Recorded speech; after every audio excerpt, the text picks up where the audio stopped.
Bismillahirrahmanirrahim. Secara singkat, kesyirikan dan kekufuran Syiah. Syiah ini golongan kafir musyrik. Banyak sekali kekafiran dan kesyirikan mereka. Tapi dalam kesempatan ini kita hanya akan menyebutkan 5 saja. 5 bentuk kekafiran dan kesyirikan mereka. Dan subhanallah, 5 kesyirikan mereka itu sama persis dengan ajaran tasawuf atau sufiyah, tarekat. Sama persis. Jadi ini saudara kembar antara Syiah dan tasawuf, tarekat, sufiyah. Kita akan sebutkan 5, sama ajaran mereka. Yang pertama, orang-orang Syiah meyakini bahwa imam-imam mereka adalah perantara dalam beribadah kepada Allah. Seperti kata Al-Majlisi dalam Biharul Anwar. Ini buku pegangan penting orang-orang Syiah. Fa innahum hujubur rabbi wal wasaid bainahu wa bainal khalqi. Para imam-imam kami adalah hijab antara kita dengan Allah. Maka mereka menjadi perantara antara hamba dengan Allah. Ini keyakinan Syiah terhadap imam-imam mereka. Persis seperti keyakinan Nasrani terhadap Nabi Isa alaihissalam. Orang Nasrani juga meyakini Nabi Isa perantara mereka kepada Allah. Dan orang-orang musyrik jahiliyah juga meyakini berhala-berhala mereka sebagai perantara mereka kepada Allah. Jadi sama keyakinan mereka semuanya. Orang-orang musyrik jahiliyah mereka mengatakan, "Ma na'buduhum illa liyuqarribuna ilallahi zulfa." Kami tidaklah menyembah berhala-berhala itu kecuali agar mereka mendekatkan kami kepada Allah sedekat-dekatnya. Mereka juga berkata, haula'i syufa'auna indallah. Berhala-berhala itu adalah para pemberi syafaat untuk kami di sisi Allah. Itu yang mereka harapkan. Perantara-perantara itu bisa meneruskan ibadah mereka kepada Allah, mengangkat derajat mereka di sisi Allah, dan memberi syafaat. Maka ini keyakinan sama. Keyakinan Syiah, tasawuf, dan musyrikin jahiliyah. Apa keyakinan orang-orang sufi? Para wali mereka adalah perantara untuk berdoa kepada Allah. Persis dengan keyakinan Syiah. Dan mereka sebut itu sebagai tawasul. Padahal itu syirik, bukan tawasul. Tawasul itu bukan seperti itu. Tawasul dalam syariat itu ada 3. Bertawasul dengan nama-nama dan sifat Allah. Bertawasul dengan amal soleh yang kita kerjakan. Kita sebut amal soleh kita dalam doa kita. Bertawasul dengan cara meminta doanya orang soleh yang masih hidup. Kita datang kepada Pak Kiai, Pak Ustadz, tolong doakan saya. Itu namanya tawasul yang benar. Kalau berdoa kepada orang mati, para wali yang sudah wafat, dengan harapan doa itu disampaikan kepada Allah, itu bukan tawasul yang benar. Itu syirik, sama persis dengan keyakinan Syiah. Ini yang pertama. Kemudian yang kedua, orang-orang Syiah juga meyakini bahwa imam-imam mereka berhak menghalalkan dan mengharamkan sekehendak mereka. Imam-imam mereka berhak menghalalkan dan mengharamkan sekehendak mereka. Seperti disebutkan dalam Usulul Kafi. Ini juga kitab mereka. Di juz pertama halaman 441. Begitu pula dalam Biharul Anwar di juz ke-25 halaman 340. Kata mereka, fahum yuhilluna ma yasha'un wa yuharrimuna ma yasha'un. Para imam kami itu menghalalkan sesuai kehendak mereka dan mengharamkan sesuai kehendak mereka. Jadi mereka sudah menyamakan imam-imam mereka seperti Allah Subhanahu wa ta'ala. Ini juga keyakinan Yahudi dan Nasrani. Kekufuran mereka menyembah ulama dan ahli ibadah atau pendeta mereka, yang Allah sebutkan di surat At-Taubah ayat ke-31. Allah Azza wa Jalla berfirman, ittakhadhu ahbarahum wa ruhbanahum arbabam min dunillah. Mereka menjadikan ulama-ulama mereka, guru-guru mereka, ustadz-ustadz mereka, dan ahli ibadah atau para pendeta mereka sebagai Tuhan-Tuhan yang disembah selain Allah. Sahabat yang mulia Adi bin Hatim radhiyallahu anhu, sebagaimana diriwayatkan Imam At-Tirmidzi, ketika beliau mendengarkan ayat ini dibacakan oleh Nabi SAW, beliau merasa heran. Maka beliau berkata, "Ya Rasulullah, lasna na'buduhum." Wahai Rasulullah, kami enggak menyembah pendeta-pendeta kami.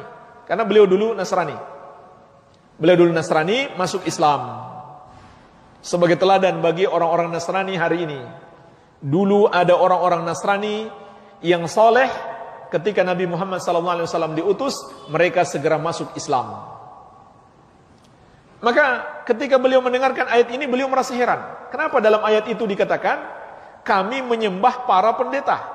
Padahal ya Rasulullah, kami enggak pernah tuh menyembah pendeta kami.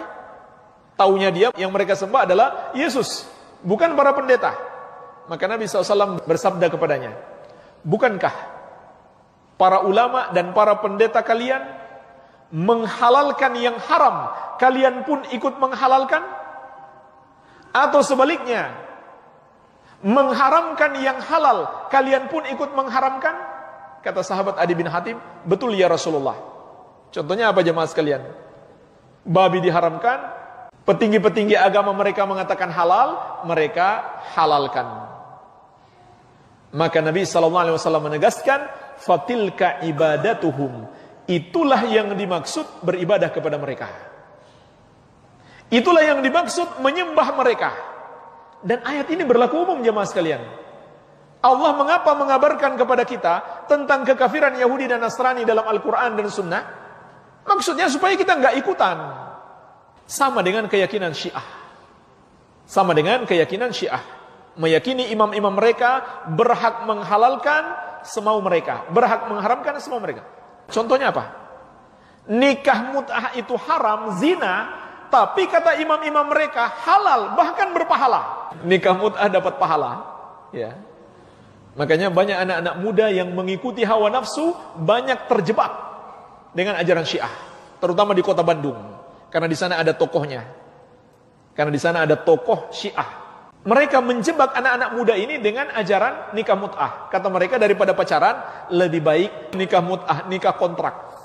Walaupun ulama-ulama mereka dulu itu mensyaratkan tetap harus ada wali, ada saksi. Kalau mereka sekarang sudah nggak peduli. Datang bawa uang transaksi, nikah semalam sudah selesai. Subhanallah. Nah jemaah sekalian, bagaimana dengan orang-orang tasawuf? Sama.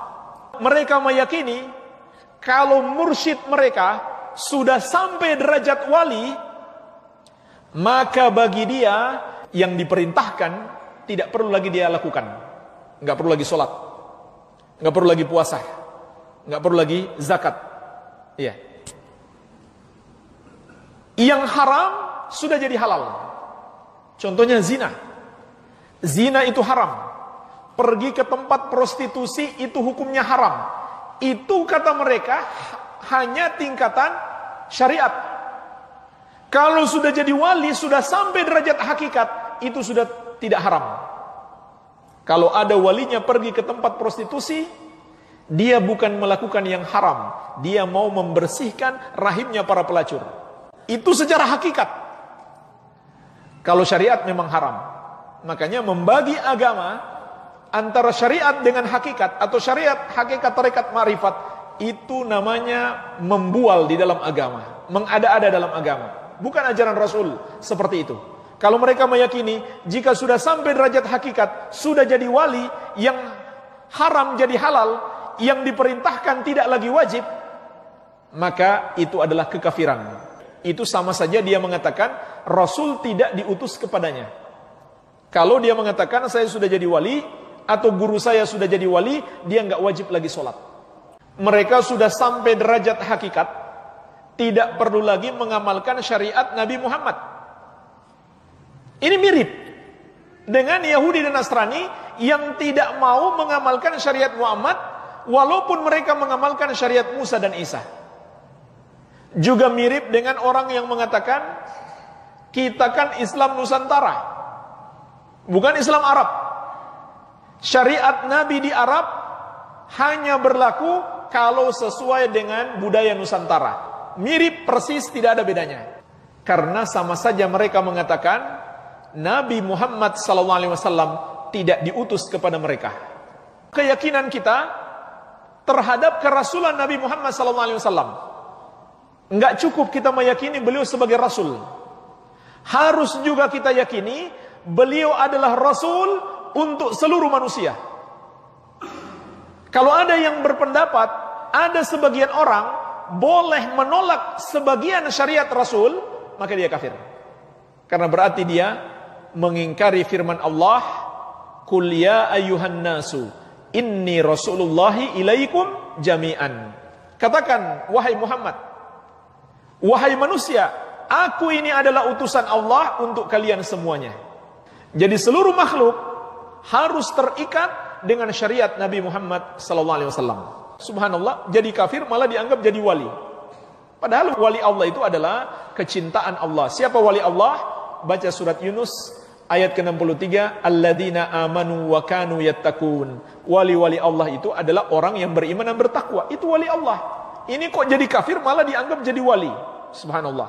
Jadi sama persis keyakinan tasawuf dan Syiah dengan juga keyakinan Yahudi dan Nasrani, menghalalkan yang haram atau mengharamkan yang halal. Ya.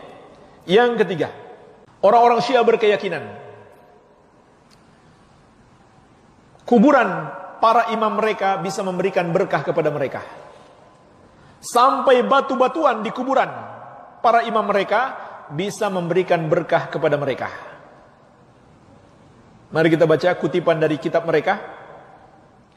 Innallaha ja'ala turbata jaddi al-Husain radhiyallahu anhu shifaan min kulli da' wa amanan min kulli khaufin.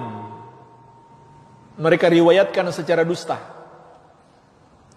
Ini riwayat secara dusta dari salah seorang cucu Nabi SAW.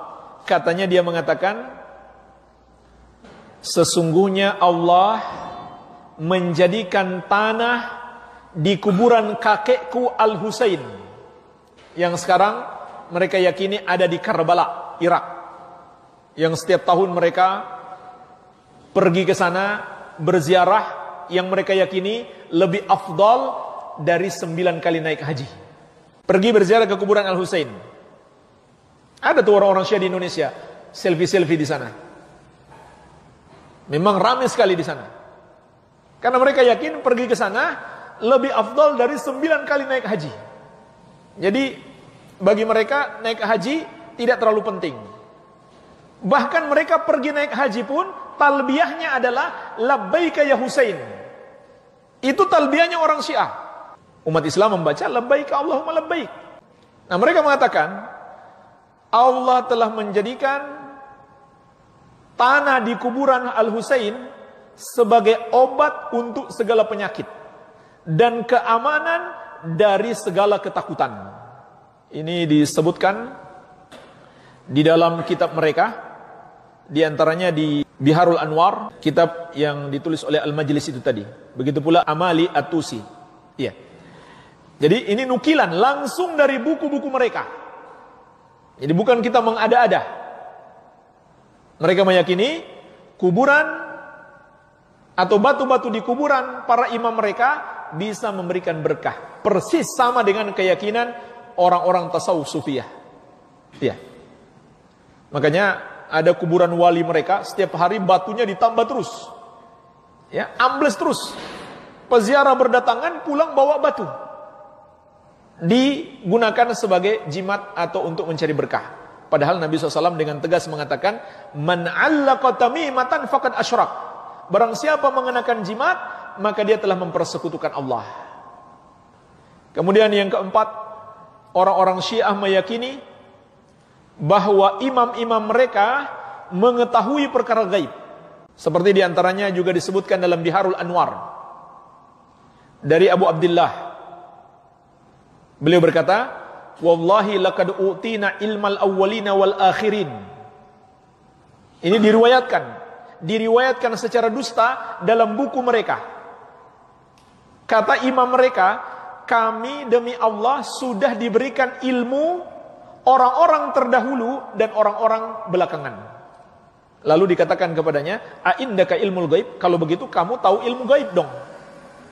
Maka dia pun berkata, waihak, inni la'a'lamu ma fi aslabir rijal wa arhamin nisa. Celaka engkau. Saya benar-benar tahu apa yang ada di sulbi kaum lelaki dan apa yang ada di rahim wanita. Jadi sok tahu perkara gaib. Mereka yakin imam-imam mereka seperti itu. Dan Allah telah menegaskan di surat An-Naml ayat ke-65. Kulla ya'lamu man fis samawati wal ardil ghaiba illallah. Katakan, tidak ada yang mengetahui perkara gaib di langit maupun di bumi kecuali Allah.